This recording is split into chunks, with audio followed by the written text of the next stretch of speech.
Hello friends, most welcome to YouTube channel success world MCQ. तो चलिए आज हम आपके लिए एसएससी जीडी कांस्टेबल 2021 के लिए क्रैश कोर्स 2 को लेकर आ चुके हैं। तो आप वीडियो में लास्ट तक बने रहिएगा और जो भी चैनल पे पहली बार आए वो चैनल को सब्सक्राइब करके साथ में बेल आइकन को भी प्रेस कर देंगे ताकि आपसे एक भी क्रैश कोर्स मिस ना हो। तो चलिए बिना टाइम वेस्ट किए हुए आज के सेशन को स्टार्ट करते हैं। तो आज के सेशन का सबसे पहला प्रश्न आपके स्क्रीन पर है, कनिष्क के दरबारी वैद्य कौन था। ऑप्शन आपके सामने 4 दिए गए हैं, आपको कुछ समय देते हैं। चलिए सोच कर राइट आंसर कीजिए क्या होगा इसका। और आपको कोई भी प्रश्न में डाउट होता है तो आप कमेंट कर सकते हैं, आपको कमेंट का रिप्लाई तुरंत मिल जाएगा। तो इस प्रश्न का सही जवाब जो भी बच्चे लाइव टेस्ट में ऑप्शन ए को दे रहे हैं उनका बिल्कुल करेक्ट आंसर हो जाएगा चरक। इस प्रश्न का राइट आंसर आपका ऑप्शन ए के साथ चला जाएगा। और ध्यान रखिएगा दोस्तों, ये क्लास आपका हर रात 8 बजे, ठीक है, 8 बजे होती है, ठीक है। तो 8 बजे सभी को आ जाना है, ठीक है दोस्तों। चलिए आगे बढ़ते हैं। अगला प्रश्न आपके स्क्रीन पर है, पाटलिपुत्र नगर की स्थापना किसके द्वारा की गई है। बताएंगे इसका राइट आंसर क्या होगा। ये क्रैश कोर्स आपका 60 डेज का है, ठीक है। तो 60 दिनों तक आपका ये क्रैश कोर्स चलेगा। तो इस प्रश्न का सही जवाब जो भी बच्चे ऑप्शन नंबर किसको दे रहे हैं, ऑप्शन बी को दे रहे हैं, उनका बिल्कुल करेक्ट आंसर हो जाएगा। उदाइन इस प्रश्न का राइट आंसर हो जाएगा, बी करेक्ट आंसर। चलिए आगे बढ़ते हैं। अगला प्रश्न आपके स्क्रीन पर है, सती प्रथा का विरोध किस मुगल बादशाह ने किया था। जहांगीर, अकबर, शाहजहां या ऑप्शन डी औरंगजेब। बताएंगे जल्दी इसका राइट आंसर क्या होगा। इस क्रैश कोर्स में आपको सभी के सभी प्रश्न इंपॉर्टेंट मिलेंगे जो कि एग्जाम में आने की चांसेस है। तो बताएंगे इसका राइट आंसर क्या होगा जल्दी से। तो ध्यान दीजिएगा, इस प्रश्न का सही जवाब जो भी बच्चे ऑप्शन बी को दे रहे हैं उनका बिल्कुल करेक्ट आंसर हो जाएगा। ऑप्शन बी इस प्रश्न का राइट आंसर है, अकबर। चलिए आगे बढ़ते हैं। नेक्स्ट क्वेश्चन आपके स्क्रीन पर है, प्रकाश के वेग को सर्वप्रथम किसने मापा था। बताएंगे इसका राइट आंसर क्या होगा। अगर आपने अभी तक सेशन को लाइक नहीं किया है तो सभी लोग एक बार सेशन को लाइक कर देंगे। चलिए जल्दी जल्दी से लाइव चैट में आंसर देंगे। तो इस प्रश्न का सही जवाब जो भी बच्चे लाइव चैट में ऑप्शन रोमर को दे रहे हैं उनका बिल्कुल करेक्ट आंसर हो जाएगा, बी इस प्रश्न का राइट आंसर है। चलिए इसी के साथ आगे बढ़ते हैं। अगला प्रश्न आपके स्क्रीन पर है, दार्जिलिंग पर्वतीय नगर भारत के किस राज्य में स्थित है। बताएंगे इसका राइट आंसर क्या होगा। ठीक है दोस्तों, अगर आपको इस सेशन का पीडीएफ चाहिए तो आप कमेंट कर सकते हैं, पीडीएफ आपको मिल जाएगा, ठीक है। पीडीएफ आपको कैसे मिलेगा सब कुछ बता दीजिएगा। तो इस प्रश्न का सही जवाब जो भी बच्चे ऑप्शन नंबर किसको दे रहे हैं, सी को, उनका बिल्कुल करेक्ट आंसर देगा। दार्जिलिंग पर्वतीय नगर भारत के पश्चिम बंगाल राज्य में स्थित है। इस प्रश्न का राइट आंसर आपका ऑप्शन सी हो जाएगा। चलिए आगे देखते हैं। अगला प्रश्न आपके स्क्रीन पर है, आगा खा कप किस खेल से संबंधित है। ये 6ठा नंबर प्रश्न काफ़ी इंपॉर्टेंट है और काफ़ी बार एग्जामों में भी पूछा गया है, इसको ध्यान में रखना है। बताएंगे इसका राइट आंसर क्या होगा। तो इसका सही जवाब जिसने भी ऑप्शन ए को दिया है उनका बिल्कुल करेक्ट आंसर हो जाएगा, हॉकी इस प्रश्न का राइट आंसर है। चलिए हम आगे बढ़ते हैं। अगला प्रश्न आपके स्क्रीन पर है, ऊटी पर्वतीय नगर कहाँ स्थित है। मेघालय, जम्मू कश्मीर, महाराष्ट्र या डी तमिलनाडु। सही जवाब इस प्रश्न का ऑप्शन डी हो जाएगा, तमिलनाडु, ठीक है। इस प्रश्न का सही जवाब ऑप्शन डी है। चलिए आगे बढ़ते हैं। अगला प्रश्न आपके स्क्रीन पर है, अमृत शहर की स्थापना किसके द्वारा किया गया था। गुरु अंगद, अशोक, गुरु रामदास या डी इनमें से कोई नहीं। सोच समझकर राइट आंसर करना है दोस्तों। तो इसका सही जवाब जिसने भी लाइव चैट में ऑप्शन किसको दिया है, गुरु रामदास को, उनका बिल्कुल करेक्ट आंसर हो जाएगा। अमृत शहर की स्थापना गुरु रामदास के द्वारा किया गया था। इसका सही जवाब ऑप्शन सी है। चलिए आगे बढ़ते हैं। अगला प्रश्न आपके स्क्रीन पर है, भारत की राष्ट्रीय आय का सबसे बड़ा स्रोत किस क्षेत्र से प्राप्त होता है। बताएंगे जल्दी से इसका राइट आंसर क्या होगा। और ये क्लास आपका बार बार बोले दोस्तों, याद रखिएगा 8 बजे लाइव में होती है रात में, ठीक है। तो 8 बजे सभी को आ जाना है। तो इस प्रश्न का सही जवाब जो भी बच्चे ऑप्शन नंबर किसको दे रहे हैं, ऑप्शन नंबर दे रहे हैं द्वितीय क्षेत्र को, उनका बिल्कुल करेक्ट आंसर है, ठीक है। इसका सही जवाब ऑप्शन बी हो जाएगा। भारत का जो राष्ट्रीय आय का सबसे बड़ा स्रोत है द्वितीय क्षेत्र। चलिए आगे बढ़ते हैं। अगला प्रश्न आपके स्क्रीन पर है, भारत का सबसे बड़ा बंदरगाह कौन सा है। बताएंगे इसका राइट आंसर क्या होगा। तो इसका सही जवाब जो है आपका ऑप्शन बी के साथ चला जाएगा, मुंबई। बहुत बच्चे ए को मार रहे होंगे, लेकिन ए राइट आंसर नहीं होगा। भारत का सबसे बड़ा बंदरगाह मुंबई हो जाएगा। ठीक है दोस्तों, तटीय बंदरगाह पूछता तो कांडला हो सकता था, जो कि गुजरात में है। ठीक है, चलिए हम इसी के साथ आगे बढ़ते हैं। अगला प्रश्न आपके स्क्रीन पर है, गीत गोविंद के लेखक कौन है? बताएंगे इसका राइट आंसर क्या होगा। अगर आपको ये सेशन अच्छा लगा है तो सभी लोग एक बार सेशन को लाइक कर देंगे, और जिसने भी अभी तक चैनल को सब्सक्राइब नहीं किया वो चैनल को भी सब्सक्राइब कर देंगे, ताकि आने वाले समय में आपसे एक भी वीडियो मिस ना हो।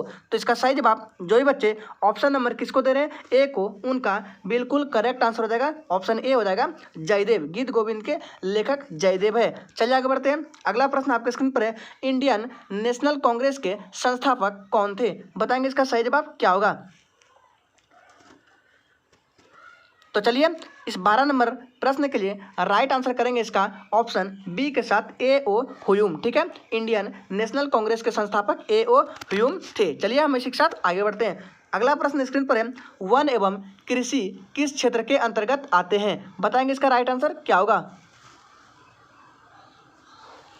चलिए तो इसका सही जवाब है ऑप्शन ए हो जाएगा, प्राथमिक क्षेत्र के अंतर्गत आते हैं। ये वन और कृषि जो है प्राथमिक क्षेत्र के अंतर्गत आते हैं। इसका राइट आंसर आपका ऑप्शन ए के साथ चला जाएगा। आपको किसी भी क्वेश्चन में थोड़ा भी डाउट होता है तो आप कमेंट कीजिए, कमेंट में तुरंत रिप्लाई आपको मिल जाएगा। चलिए आगे बढ़ते हैं। अगला प्रश्न है, कबीर दास के गुरु कौन थे? बताएंगे जल्दी से, इसका राइट आंसर क्या होगा। आपको लगातार 60 दिनों तक इस चैनल से जुड़े रहना है। ठीक है दोस्तों, क्योंकि ये क्रैश कोर्स आपका 60 दिनों तक चलेगा। ठीक है, और इस क्रैश कोर्स में सारे के सारे प्रश्न इंपॉर्टेंट रहेंगे। ठीक है दोस्तों, तो इसका सही जवाब जिसने भी ऑप्शन नंबर किसको दिया है, ऑप्शन बी को दिया, उनका बिल्कुल करेक्ट आंसर हो जाएगा रामानंद हो जाएगा। ठीक है, यहाँ रामाकंद लिखा गया दोस्तों, रामानंद इस प्रश्न का राइट आंसर हो जाएगा। कबीर दास के गुरु थे। ठीक है दोस्तों, चलिए हम आगे बढ़ते हैं। अगला प्रश्न आपके स्क्रीन पर है, श्रीनगर शहर की स्थापना किसके द्वारा किया गया? तो इस प्रश्न का सही जवाब आपका ऑप्शन किसके साथ चला जाएगा, सी के साथ चला जाएगा, अशोक। श्रीनगर शहर की स्थापना अशोक के द्वारा किया गया था। इस प्रश्न का राइट आंसर आपका ऑप्शन सी हो जाएगा। चलिए आगे बढ़ते हैं। अगला प्रश्न है, निर्वाचन आयुक्त की नियुक्ति कौन करता है? बताएंगे इसका राइट आंसर क्या है। तो इस प्रश्न का सही जवाब आपका ऑप्शन हो जाएगा बी, राष्ट्रपति। ठीक है दोस्तों, निर्वाचन आयुक्त की नियुक्ति कौन करता है? तो राष्ट्रपति करता है। इस प्रश्न का राइट आंसर आपका ऑप्शन बी हो जाएगा। चलिए आगे बढ़ते हैं। अगला प्रश्न है, जौनपुर शहर की स्थापना किसने करवाया था? बताएंगे इसका राइट आंसर क्या हो जाएगा।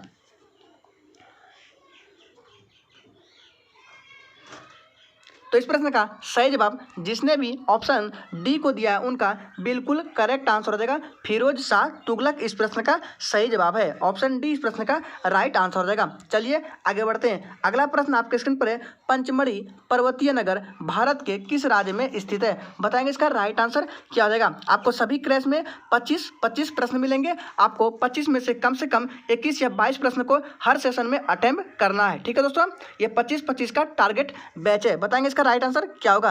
तो सही जवाब इसका ऑप्शन हो जाएगा मध्य प्रदेश। इस प्रश्न का राइट आंसर हो जाएगा। ठीक है दोस्तों, चलिए हम आगे बढ़ते हैं। अगला प्रश्न है, भारत एवं पाकिस्तान का विभाजन किस योजना के तहत किया गया था? बताएंगे इसका राइट आंसर क्या होगा। तो इसका सही जवाब आपका जिसने भी ऑप्शन ए को दिया है, माउंट बेटन योजना, उस प्रश्न का राइट आंसर हो जाएगा माउंट बेटन योजना। ए प्रश्न का राइट आंसर है। चलिए आगे बढ़ते हैं। अगला क्वेश्चन आपके स्क्रीन पर है, एलिसा परीक्षण किसके लिए किया जाता है? ये 20 नंबर प्रश्न आपके लिए काफ़ी इंपॉर्टेंट है, तो इसको ध्यान में रखना है। बताएंगे इसका राइट आंसर क्या होगा। चलिए तो इसका सही जवाब जो भी बच्चे ऑप्शन नंबर किसको दे रहे हैं, बी को, उनका बिल्कुल करेक्ट आंसर हो जाएगा एड्स। इस प्रश्न का राइट आंसर है ऑप्शन बी, करेक्ट आंसर हो जाएगा। चलिए आगे बढ़ते हैं। अगला प्रश्न है, विकासशील देशों के लिए किसका प्रयोग किया जाता है? बताएंगे इसका राइट आंसर क्या होगा। तो इस प्रश्न का सही जवाब जो भी बच्चे ऑप्शन नंबर किसको दे रहे हैं, ऑप्शन ए को, उनका बिल्कुल करेक्ट आंसर हो जाएगा। इस प्रश्न का राइट आंसर ऑप्शन ए हो जाएगा। चलिए आगे बढ़ते हैं। अगला प्रश्न है, जफरनामा के लेखक कौन है? बताएंगे इसका राइट आंसर क्या होगा।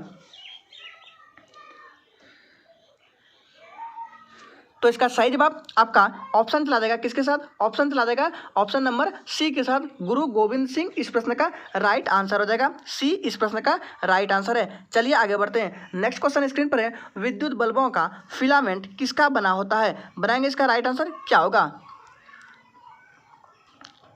चलिए जल्दी जल्दी से राइट आंसर कीजिए।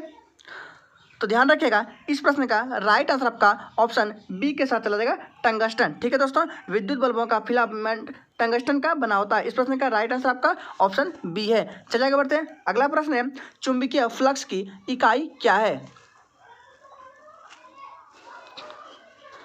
तो इसका सही जवाब है ऑप्शन क्या हो जाएगा, ए हो जाएगा, वेबर। चुंबकीय फ्लक्स की इकाई क्या है? तो वेबर हो जाएगा इस प्रश्न का राइट आंसर, ए इसका सही जवाब है। ठीक है, चलिए आगे बढ़ते हैं। ये आज के सेशन का लास्ट प्रश्न है, जयपुर नगर के संस्थापक कौन है? बताएंगे इसका राइट आंसर क्या होगा। चलिए जल्दी जल्दी से लाइव चैट में सभी लोग आंसर करेंगे। तो इस प्रश्न का सही जवाब ऑप्शन सी हो जाएगा, Sawai Jaisingh. Correct answer option C. तो उम्मीद करेंगे आपने 25 में से कम 20 या 22 क्वेश्चंस का सही जवाब दिया होगा। तो चलिए कल मिलते हैं फिर नेक्स्ट क्रैश कोर्स के साथ।